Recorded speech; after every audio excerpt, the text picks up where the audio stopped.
Hello everyone.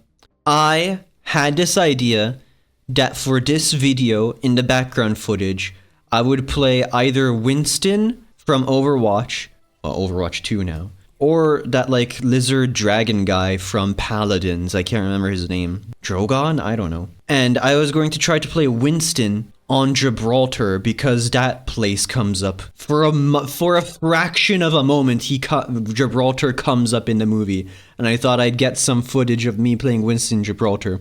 But after 3 days of trying to get the map Gibraltar and checking if it's in the game even still, which yes it is, I have not been able to get it. It was to the point where after a point, I noticed people just immediately leave after a match started, and I wondered if there was leaver penalty at all. So then I started to leave the matches myself and search, enter, see if it was Gibraltar or not, then leave. And I'll add that in the background footage if I still have footage of me trying to get that. But point is, I put at least a little thought into the B-roll.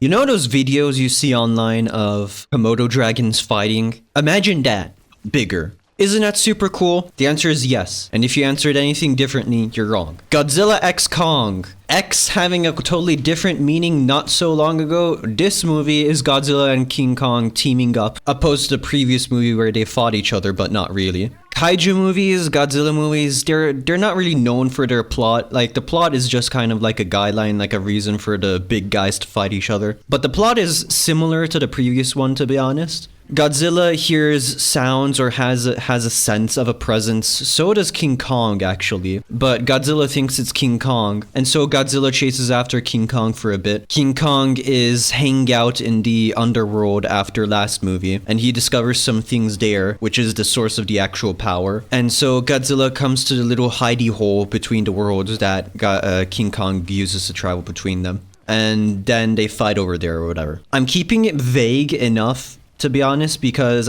I like this movie a lot. Like I said, the plot is similar to the first movie enough, except for the child actors, to be honest. Millie Bobby Brown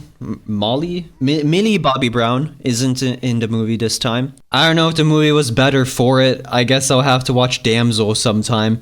Except the King Kong girl, King Kong Inu? I forgot the tribal girl's name, or like her tribe. She's in the movie, she's a bit more grown up, and she's having these kinds of flashes and senses that Godzilla and King Kong are... I'm not sure if King Kong is feeling them, to be honest, but Godzilla is seeing as well. She's getting those too, and she's sensing a presence, and so that's a reason why she joins the group later on.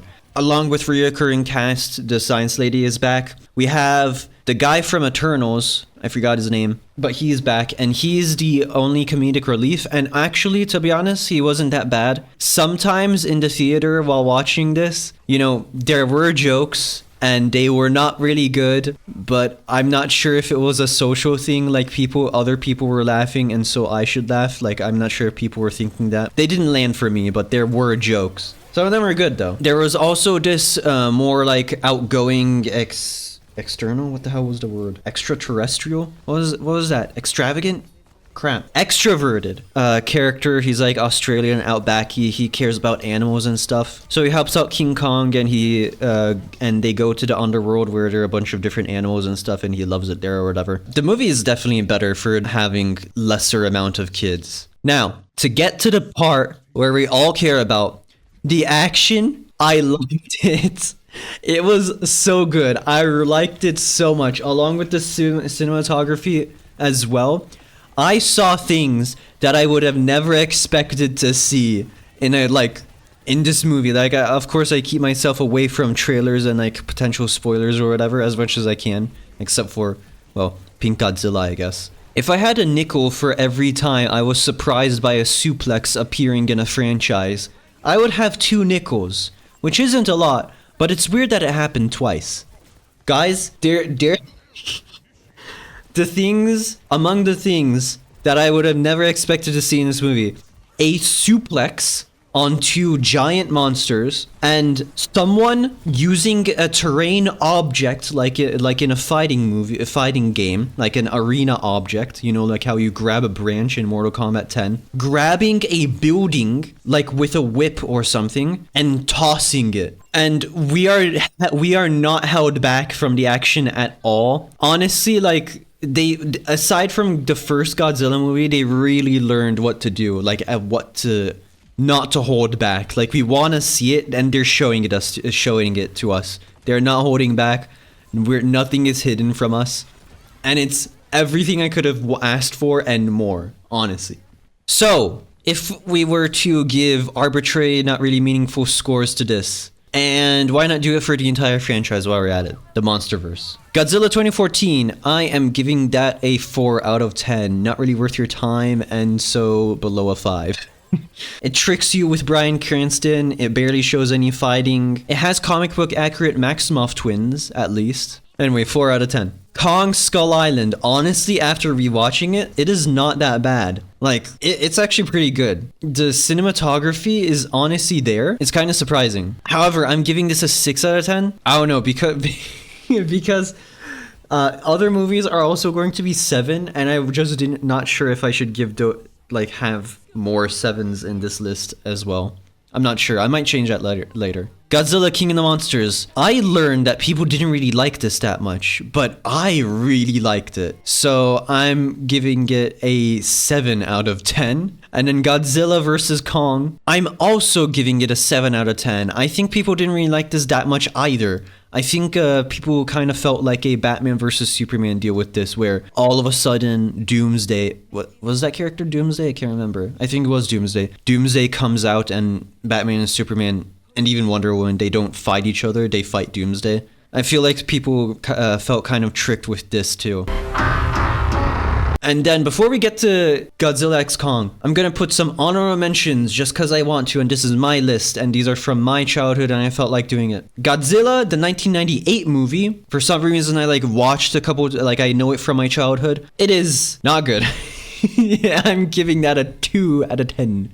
Not worth your time. Not fun. Just kind of boring. It's whatever. It had a bunch of Simpsons characters for some reason. And it had the guy from Blue's Clues or something. No, not that guy. I'm mixing it up. That guy. And the Godzilla design. I mean, the CGI doesn't hold up. But besides that, the design is just kind of not good. Just to say the best. To put it in the best way. King Kong, the movie that came out in 2005. I'm not sure if I watched a special edition or something. The movie I watched was 3 hours. And lo and behold, who would have made a 3-hour movie aside from James Cameron? It was Peter Jackson. Interesting. So I wonder if it was an enhanced version or digital deluxe. Those are video game terms. Director's cut, yeah. I wonder if it's the director's cut or something. I'm not sure. But you know, among the movies, the 3-hour movies I've watched, what are they? Oppenheimer, Lord of the Rings movies, Endgame. I mean, wait, I searched this. The Wolf of Wall Street is 3 hours long, apparently. The Watchmen movie. Oh yeah, and that fucking Killer of the Flower Moon or something. Man, I really didn't like that. I just need to shoehorn that in here somehow. It took me and my girlfriend maybe four sittings to try and watch Killer of the Flower Moon. It was boring. It was not paced well or whatever. But this isn't a Killer of the Flower Moon review. Anyway, among the 3 movies that are 3 hours that I've watched, King Kong 2005 is not bad. Honestly, I'm giving it a 5 out of 10. It's kind of worth your time. Jack Black plays a not necessarily comedic role, and I would have actually liked to see more of that. I would give this a 6, but the 3-hour runtime kind of holds it back. It's not that bad. Honestly, the effects hold up really well. Well enough, I mean. Next, King Kong x Godzilla. I really like this movie in IMAX 3D too, though. The 3D didn't really play a role that much, but the IMAX, the sound didn't really play a role there, as opposed to Dune 2. But in IMAX, it looked really good. Guys, at some point, I was... I had a few tears coming out of my eyes. I liked it that much. Honestly, you know that scene with Danny DeVito going, I get it. I mean, I already got it. Just it was It was beautiful. It was amazing. It was a sight to behold. I loved it. I am giving this. I liked it so much, but honestly, in good conscience, I like trying to keep this inconsistent mess consistent enough. I can't give it more than an 8 out of 10. I would have wanted to give it a not. I even considered putting it among like one of my favorite movies ever, but I'm not sure if I can do that yet. Anyway, 8 out of 10 for Godzilla x Kong. The love story, of course. Yeah, that's the tier list, and that's the letterbox. Check out Twitter. Those stuff in the description. And I'll see you next time, guys. Goodbye, everyone.